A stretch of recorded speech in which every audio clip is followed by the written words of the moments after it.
One of the few things I've written down there is authenticity. So we Mm. talked at the start of the conversation about really speaking directly to your ideal client, your niche, but it's deeper than that, isn't it? And this is what's coming out here. It's the, those kind of iterations, those kinds of showing up regardless, but also being completely self-aware and present.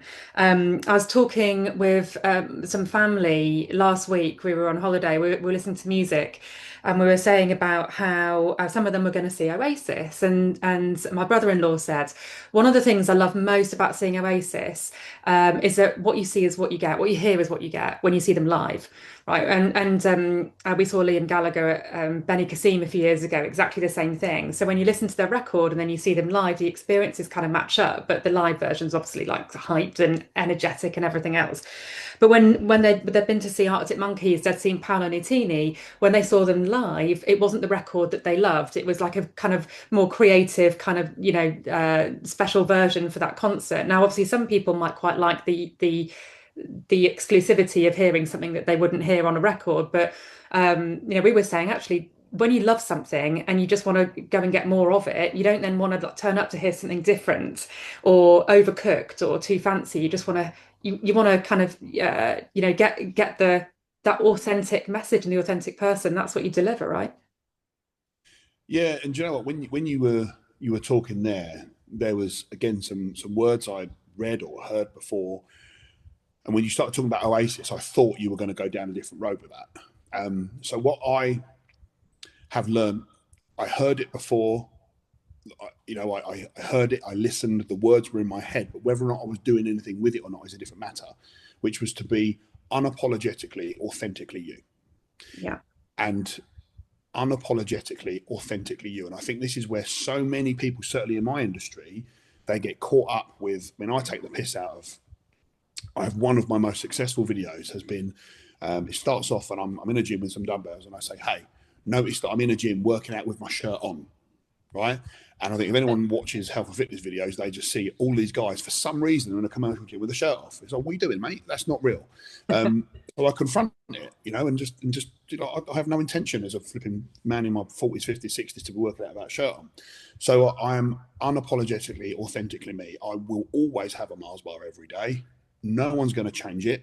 Even when I was in the States recently and I couldn't find a Mars bar, I went out of my way to find one, and I did. Right. It was in Epcot in Disneyland. Right? I found a shop with loads of it. Um, and when you started talking about Oasis, I thought you were gonna talk about, quite frankly, how I always get confused with the names. I think it's Liam Gallagher that's the front man, right on the Yeah. mic. How he came up on a couple of Jonathan Ross things when I was doom scrolling while sitting on the loo watching TikTok like everyone does. And I was like, "You arrogant fuck!" So, excuse me, sorry, you arrogant young man, right? And but then I was like, well, no, that's what people love about him is that the fact that he is unapologetically, authentically, and consistently him. And I didn't ever mean to model myself on any of these people, but certainly, I've got a team of people that obviously manage my DMs and stuff for me, and I do go in there from time to time. But that is what I'm hearing right from my audience is they love the fact that I'm straight talking. I say it how it is. It's diplomatic, it's empathetic, but at the end of the day, it's getting people the result that they want.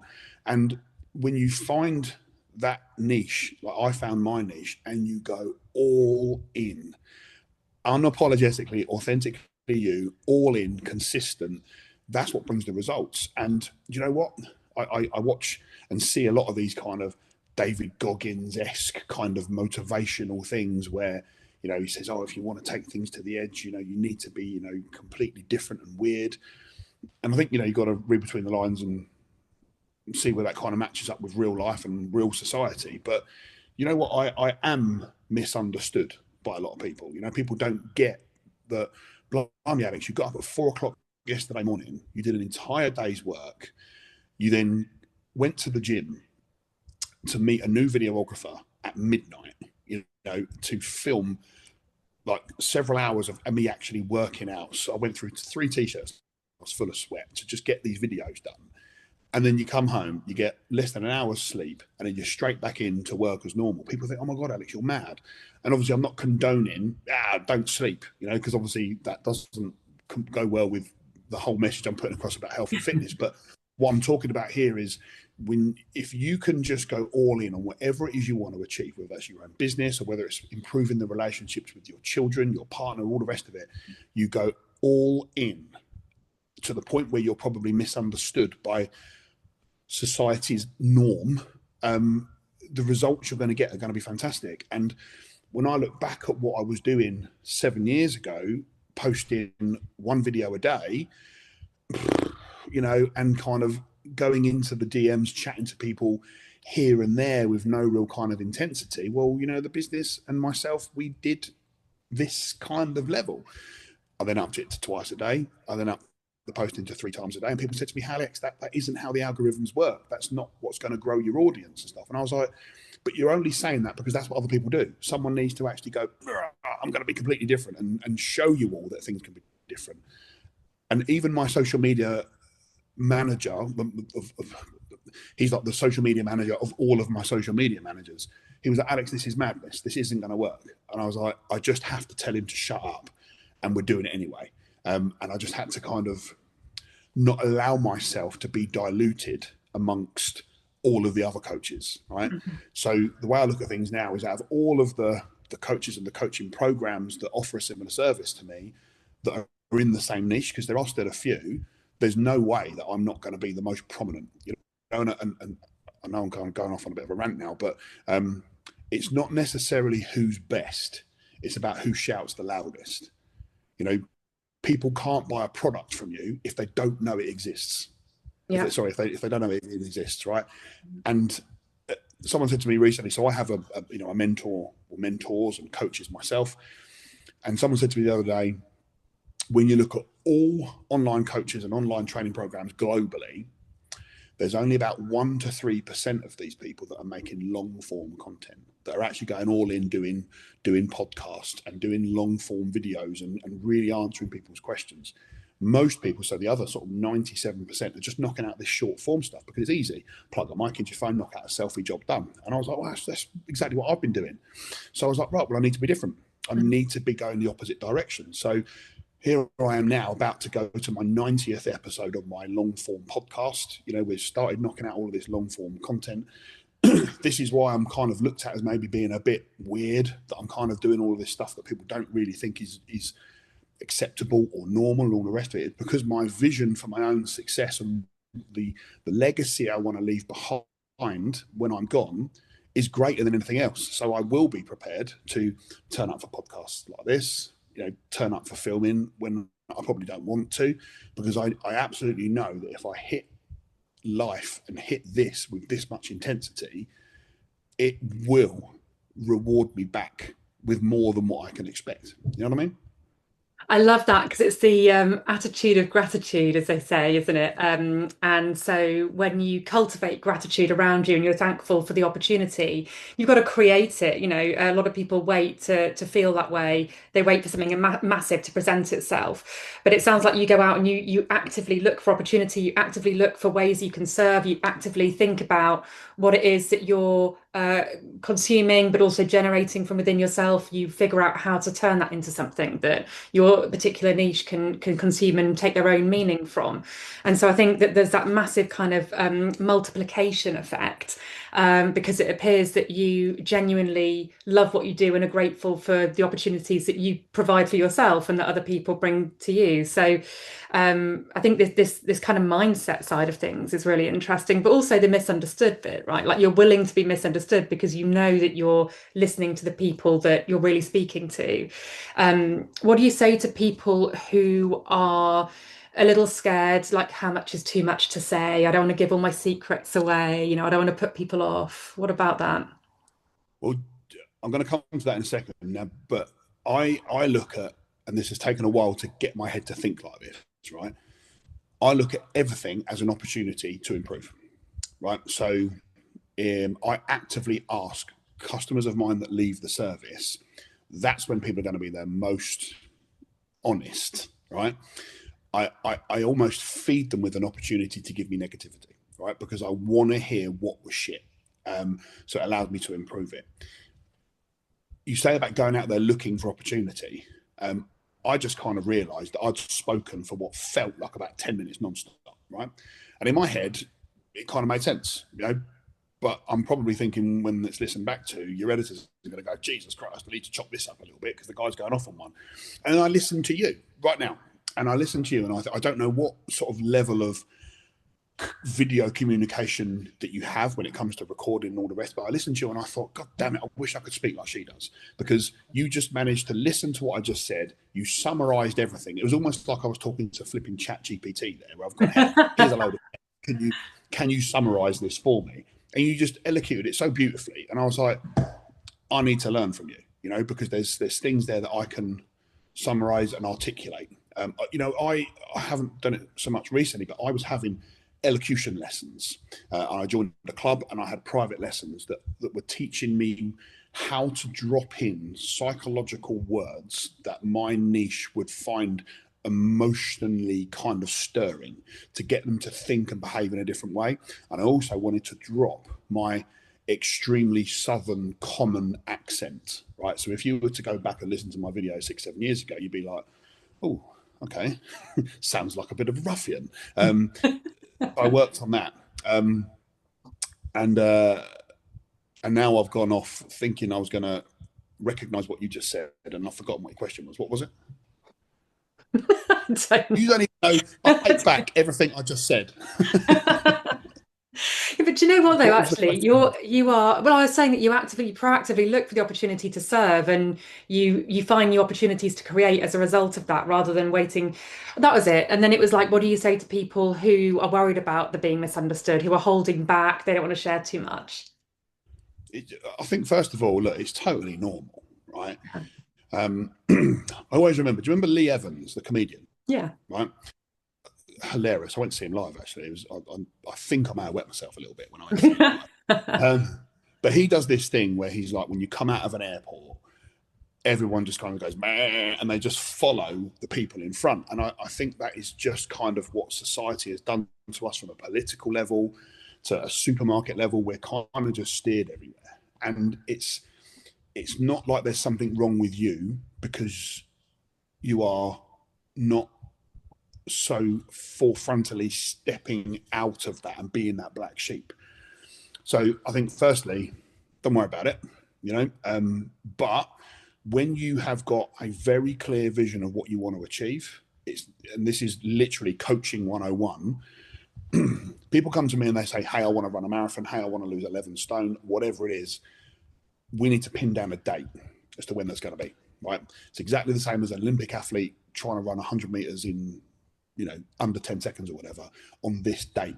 We have that date, and now we can leave a trail of breadcrumbs leading us to today. So what are the action steps that we need to take today that takes us to where it is we need to be tomorrow, and so on and so on and so on and so on.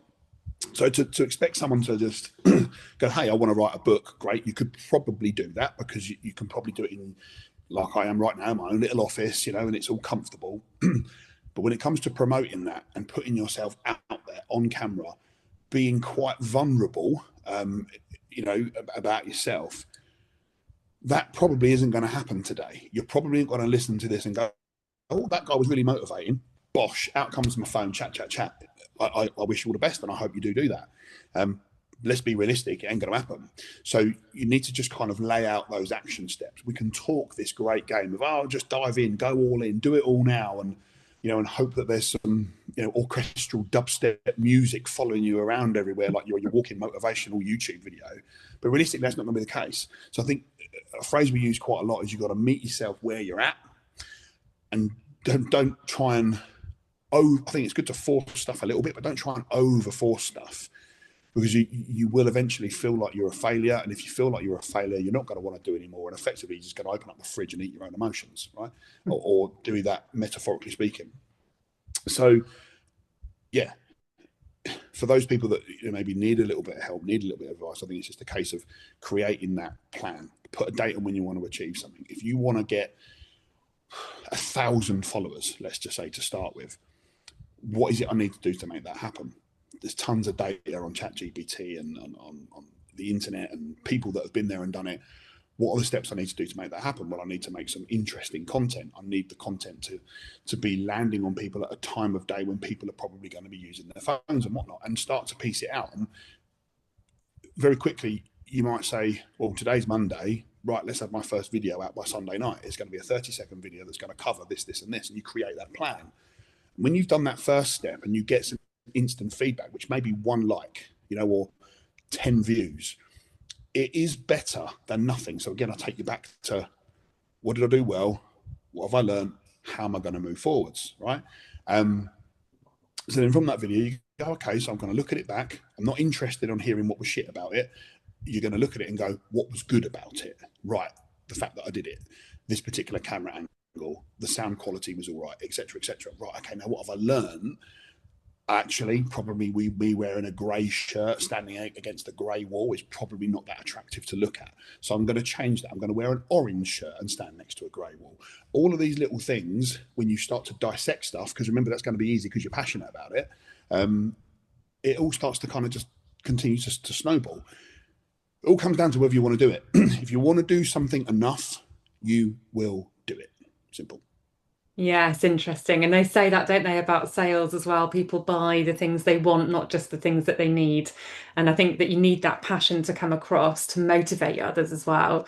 I also just heard there, you're talking about that fear of failure. It's kind of led me on to the last kind of bigger topic, I guess, to unpack in this chat at least, which is um, there's also a fear of success sometimes, right? And so you've experienced like massive growth, and so I don't know if you kind of relate to that, but like there's an element I think sometimes when people are putting themselves out there, whether it's on video, whether it's writing their book, where there's this feeling of like, God, I'm really kind of bearing all here. Okay, what if no one reads it? Well, we know they're going to, especially when you've got the right kind of plans behind it, the right marketing. Uh, what if everyone reads it and the phone starts ringing off the hook and then it gets really overwhelming and then you're everywhere? And so, how do you stay measured and control the kind of scale up experience that you've been through? I think, again, you've got to look at things realistically. There are going to be, it's going to be a bumpy road. And I think the more you can the more you can risk assess ahead and go, right, what's likely to happen? All right, I put a post up and it gets loads and loads of views, and all of a sudden I've got loads and loads of exposure. How am I actually going to feel about that, and how am I going to deal with it? Right? It's no different to how I talk to people in my book and how I coach people in terms of, right, it's Sunday. Let's look ahead at the following week. What have you got coming up? Oh yeah, I'm going to an all-you-can-eat Chinese buffet on Saturday. Well, it's going to be pretty overwhelming when you get there to find that you've now just eaten 5,000 calories in one night. Obviously, you're not going to lose weight. You're going to feel overwhelmed. You're going to feel like a failure. Everything kind of goes a bit, sort of peaked on. But if you can risk assess it, you can be prepared for it. You can be emotionally okay with those decisions and choices at the time. And in actual fact, you can take some sensible sort of strategic steps leading up to it, where you can save a couple of hundred calories a day so that when you turn up, that big Chinese buffet high calorie meal isn't quite as much as a problem, right? So we just do the same thing, we just put it into a different context. But to tell you a little story, there was one moment where I did not know what to do with myself.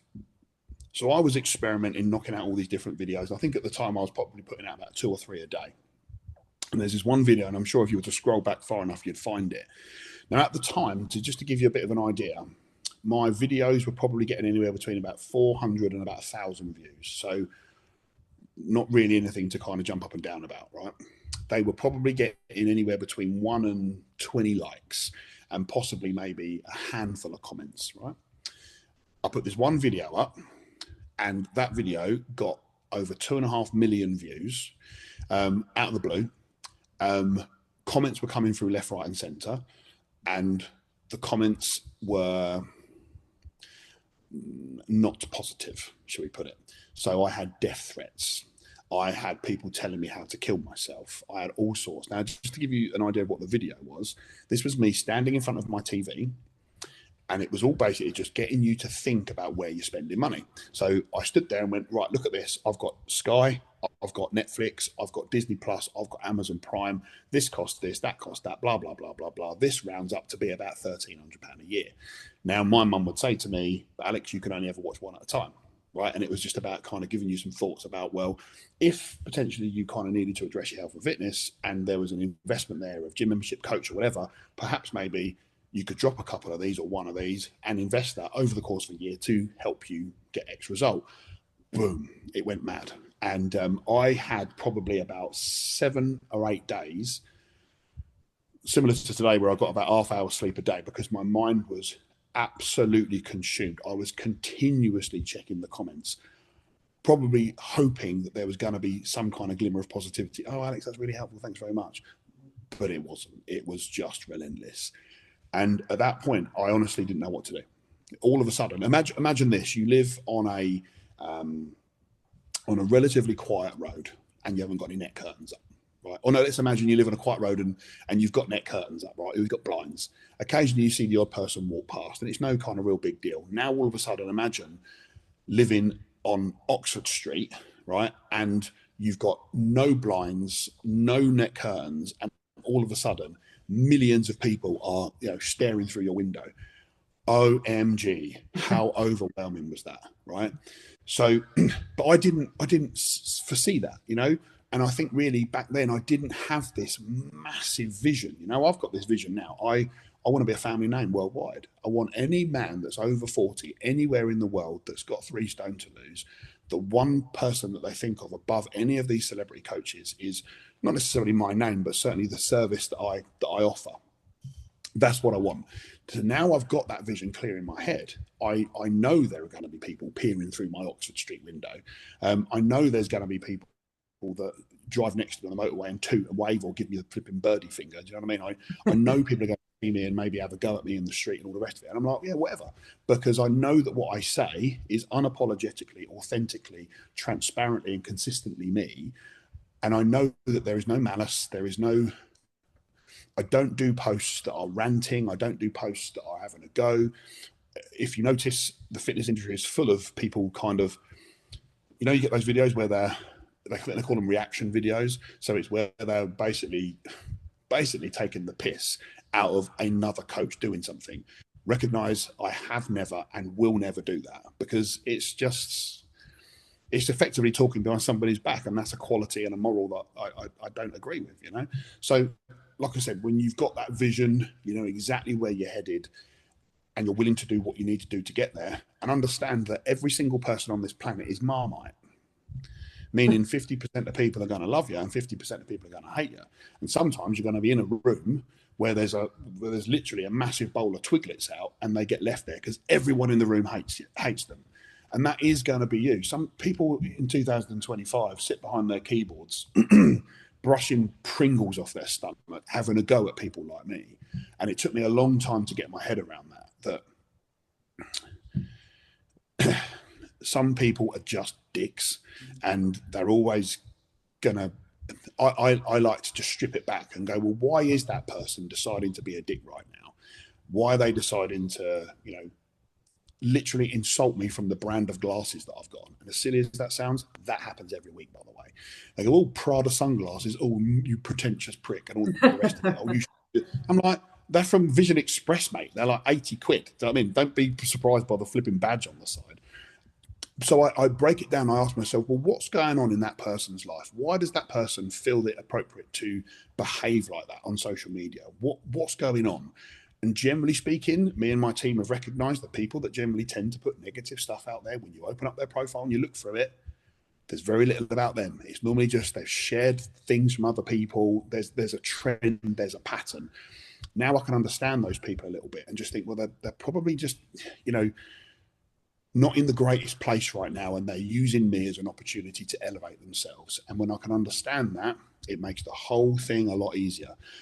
Now, I almost look for those controversial posts that I put out there, not on purpose, by the way. I just say things that might ruffle a few feathers, or I use a bait line of like, oh, eating this Mars bar will help you lose 3 stone. People are like, what? And I look for that to kind of engage in conversation. And for anyone watching this, you understand how algorithms work. If Facebook see that there's lots of activity, they go, oh, this guy must be interesting, I'll promote this stuff to more people. And I use it now as a positive. Don't get me wrong, there are still days when it all gets a bit much, and I think, God, more and more people are looking through my Oxford Street window with no curtains and stuff, and it gets a bit overwhelming, and it probably quietens me down a little bit. But then I just remind myself of why I'm doing it in the first place, the life I want to create for myself, for my customers, for my staff, for my daughter, for my wife, and how this extraordinary life I want to live. And I come out of that little tortoise shell I've just creeped back into, and away we go again. You know? Yeah, I love that. And do you know what? The fact that you embrace that now as well is powerful, emotionally, but also literally, because it's all organic views, right? All the negative comments. Do you ever reply to any, see if you can turn them around? Oh, I have done. Yeah. There's been a couple of times, certainly when I was, like, I don't want to, like I say, I'm quite authentic, quite transparent. If you send me a DM, don't get me wrong, there's a probability that it will be me that replies, but a lot of the time I've got guys filter those messages and send messages through to me that are more appropriate for me to be spending time with you, right? And the same with the comments. But no, there's been comments before where this has made me realize that the world is actually full of good people. Mm, And I know this is kind of sounding a little bit kind of cheesy and woo-woo right now, but it is. It mm. is full of good people. There's just a few wallies that mess stuff up. But there's been people that have literally come at me being really aggressive and all the rest of it. And then after a couple of messages, they've actually come back and said, listen, pal, I'm really sorry. That first message was actually pretty out of line. I appreciate what you do, blah, blah, blah, blah, blah, blah. And I think we've actually converted one of those into a sale as well. Amazing. So it does happen. And I think it's just, my wife said to me once when all of that big viewing stuff happened, and I was doing some videos in this little gym in the middle of nowhere, and it was this particular exercise that, there's not really that many different ways to do it. And this person just really started having a go at me, like I didn't know what I was doing, where did my qualifications come from, blah, blah, blah, blah. And I was just like, I came home and I was like, I just, like, can I do this? Like, all I seem to get, when it rains, when it pours, right? And I was just like, how much more of this negative stuff can I take? And Laura said to me, my wife, she went, just ask yourself this, Alex. If you're in a gym and you're doing an exercise, is someone going to come over to you, tap you on the shoulder and go, you're an idiot, where have your qualifications come? Like, no, right? Because generally speaking, this kind of person feels comfortable in that environment, saying what they're saying, and they're never going to really come and tap you on the shoulder. So, I don't think you can really kind of prepare for all of this kind of stuff. But I think as long as you can get really clear on what it is you're doing, why it is you're doing it, and you can really touch, smell, see, sniff all of what this is going to create moving forwards, you can become so invested in it. It's again, without wanting to go woo woo, it's kind of visualization, and I'm a big believer on this. If I can see myself achieving something, and I know that I am working towards that visualization like a flipping freight train, I know it's going to happen. I kind of going to contradict myself here a little bit, but I remember I won a competition years back, right, where I had to deadlift 400 kilos to be able to do it, and I worked with a sports psychologist. I worked with a couple of different coaches, Yeah. and the psychologist, I basically had post-it notes everywhere. And when I say everywhere, I mean on the inside cupboard where the baked beans are, on my forks, on my steering wheel, and it was all 400 kilos, 400 kilos, 400 kilos. And every conversation I was having with people, I was steering at this 400 kilos. I was living it, I was dreaming it, I was thinking it, I was smelling it. I could visualize what the bar was going to feel like when I touched it, everything. And on that day, 400 kilos just flew up like it was nothing. Up until the day I did it, I'd only ever lifted 375. So it was 25 kilos. And when that expression, the feather that broke the straw that broke the camel's back, Mm-hmm. adding 25 kilos onto what you've done before is almost impossible. But it was the visualization and knowing the process was taking me to where it was I was going to be. But obviously I had a little bit of experience there. I'd won a lot of competitions. I'd competed for many, many years in that kind of field. So I kind of could see how it was going to work.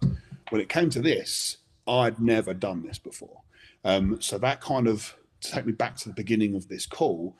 And I said, I was actually pretty surprised, that it even sold a copy, let alone someone read it, let alone it went to number one.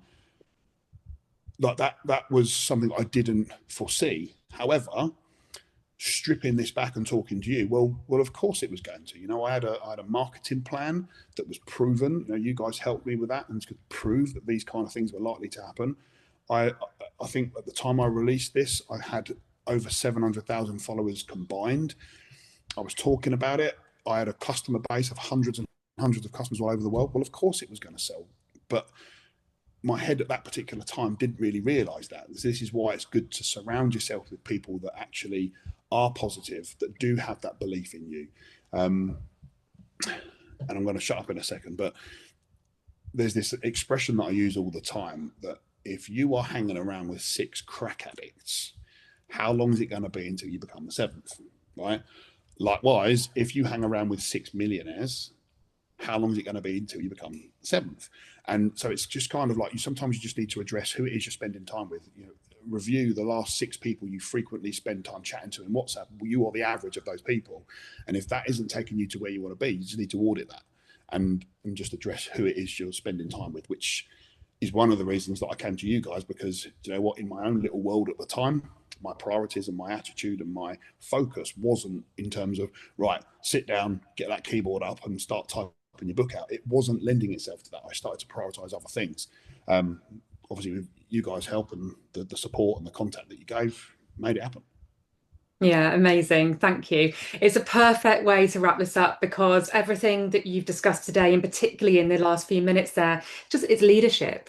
That's really kind of what you work on being and doing. It sounds like every day you're showing up for people and you're furthering a mission, which is incredible, very, very inspirational and very motivating.